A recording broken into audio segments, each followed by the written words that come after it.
The Gambia has a youthful population and recorded a huge number of young people who left the country before 2017 due to unemployment or little to no opportunities. Hundreds of young people across the country have been supported in different areas of training, in mechanics, in satellite installation, in things related to electronic. But even those that are interested in farming and gardening and sheep fattening and animal rearing in general, these are all projects that have been ongoing at the ministry level in collaboration with our partners. But we also have our own specific project, fully funded by government. And one of it is the Youth Revolving Loan, that is supporting young people who are interested in the different skills and the different trade. We've also had the grant, that is money that is given to young people who are trained to go and establish businesses. All those that already have businesses, we support them to grow their business. The Techifi project started in 2017. It was more an extension of the Youth Empowerment Project that started earlier, probably around the 2016 or 15.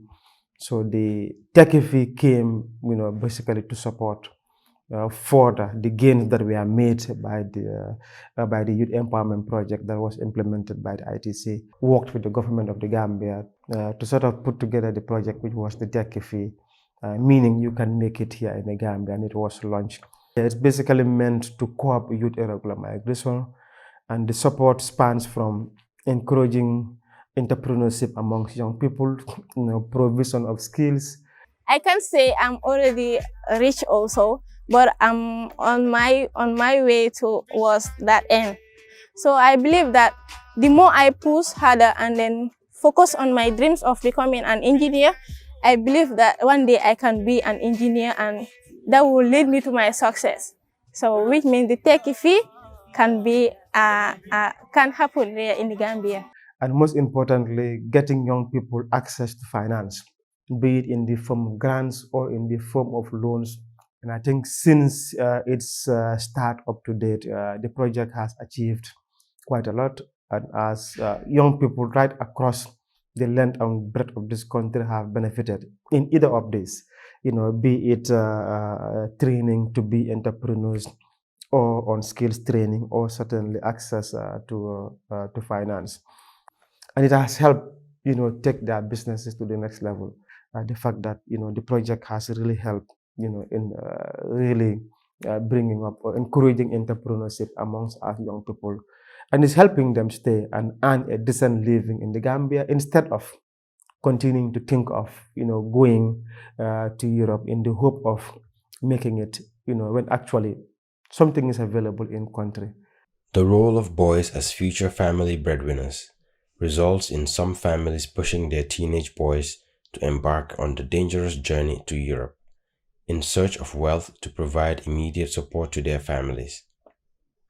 Illegal immigration, back way, has been a challenging process. Frustrated because I have spent a lot of money on the journey and I couldn't make it. So since I came, I was desperate, believing that I would not make it and I have no hope. And then later I was introduced to a skill training that was funded by YEP, wherein I have learned a skilled based on satellite installation and programming. In order for the government to move on, acting progressively, there must be a huge youth presence. There must be a huge youth participation in terms of the governance system, in terms of the decision-making processes. And the president, over time, you have encouraged so many young people. If you look at the parliament, you have a lot of young people that are currently serving as National Assembly members, which is one of the three arms of government. And I must say one of the key institutions in the governance and democratic process of every country. But I'm still a youthful person, and being in the executive is one of the greatest encouragement that the president have given to the young people, that you can be able to serve at that level, even though you are young. And you work as a minister, and you are there to represent the government and the policies and the programs of government. But the young people also see me in them and representing at that level. So that is one of the issues. Outside that, over time, government have created programs that try to reach out to young people at their community level through the National Youth Council and the President International Award Scheme. Basically, the apprenticeship training program is to support young people acquire skills for a sustainable livelihood. We revived the program in 2017. Initially, we started with 150 young people who have completed their training now. And we are on the second batch of the apprenticeship training program, which we recruited another 150 young people across the country. We decentralized recruitment for this program simply because we want young people across the regions in the provinces to also benefit from this program. This program is very important because we want to ensure that our young people have skills so that they will be able to help themselves, their families, and also contribute to national development. Youth empowerment, being a very important focus for the Barrow administration, creates long-term and short-term solutions. One of it is the NYSS that last year graduated 200 young people after they've successfully completed their training, their 2 years training. Some of them were paid for by government for them to go to GTTI, others at the President International Skill Training Center, others who were interested in hairdressing, and other skills went to different institutions. And they graduated. The others is the youth revolving loan and grant. This was launched by the President in January, and to the tune of $20 million that have been allocated by government to support young people who are interested in the business.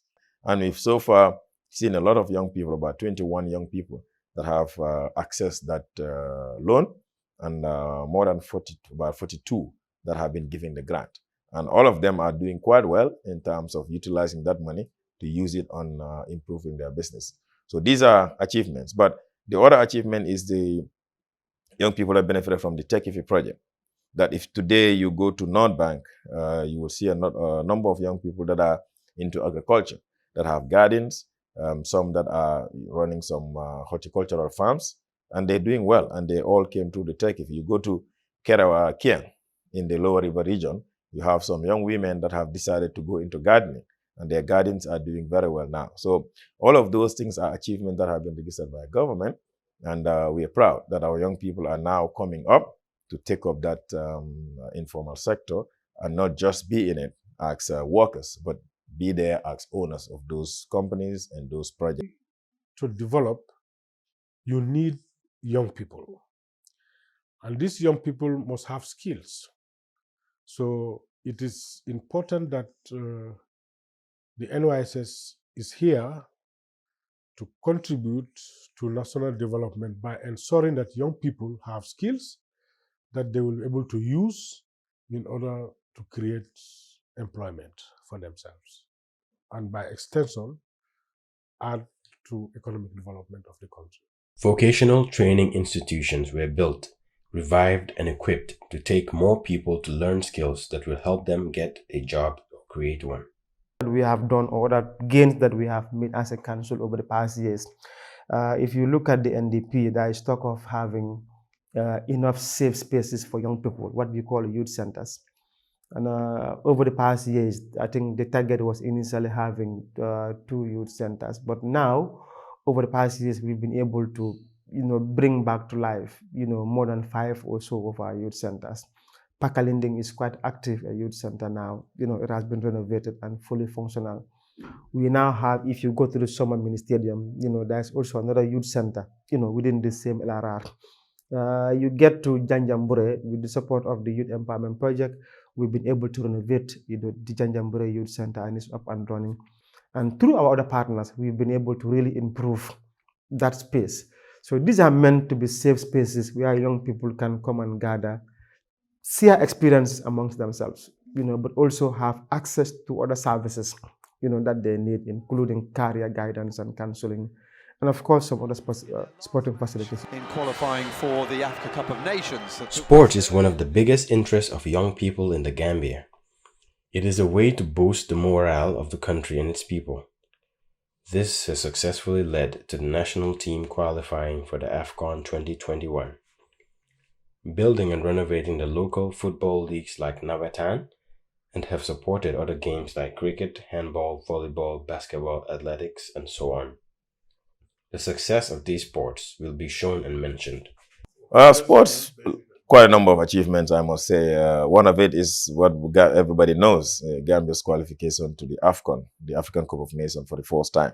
Government came in and they were put in a special fund and through the levy, and it caters for the sports and the youth. So the expenses have been good, and we always say, yes, players did very well, the management, the GFF did very well, but the government investment in the national team is what also has given us the qualification that we have. I played 500,000 earlier on, but I changed my mind to double the amount after when I was briefed about the whole budget. I will thank GFF, thank the minister.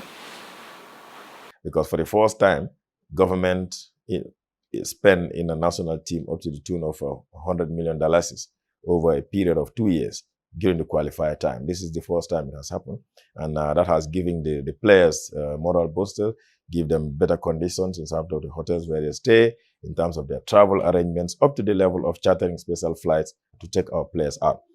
You are young athletes, don't be carried away. Create time for yourself to work harder, and to assure you that as president, as head of state, we will do everything possible to continue supporting you in the best interest of sports. If you look at basketball team, the other volleyballs and all of them, they now have the opportunity to go and participate at international level, funded by government. So these are achievements that the sporting fraternity knows about, and they celebrate the government for doing that. As recent as August, we've seen what Gina Bass and all of them that went to the Olympics did. And again, it's through the support of government. So there's so much of achievement in that area. But the other achievement is in the infrastructure. 2 years ago, government started building mini stadiums across the country. We have one in Kiang that is almost completed. We are currently constructing some. One in Kafuta, another one in Buyam, one in Fulabantang in the CRR, and then another one in Janjambure and in Sandu in the Woolies of URR. So all of these projects are ongoing, and we intend to do some more within the Greater Banjul area and North Bank region. The future of the youth of the country and the promises of change and projects to come for the benefit of young people in this country. How do we work together to create employment opportunities for our young people? And that's why I'm always out there relating with young people, trying to understand what their needs are. So this is the division that he has in the area of sports and in the area of youth. And currently we're doing that. Just to say to the young people that they can be sure that they have a President Barrow, who is willing to listen to them, to their concerns, and the minister who is also open and ready to continue to dialogue, interact with them in terms of understanding their issues better and how we all work together. We as a government don't claim to have the answers to all the problems, but we are willing and ready to engage and listen to the young people anytime they have concerns and find a way together that we can be able to solve those problems.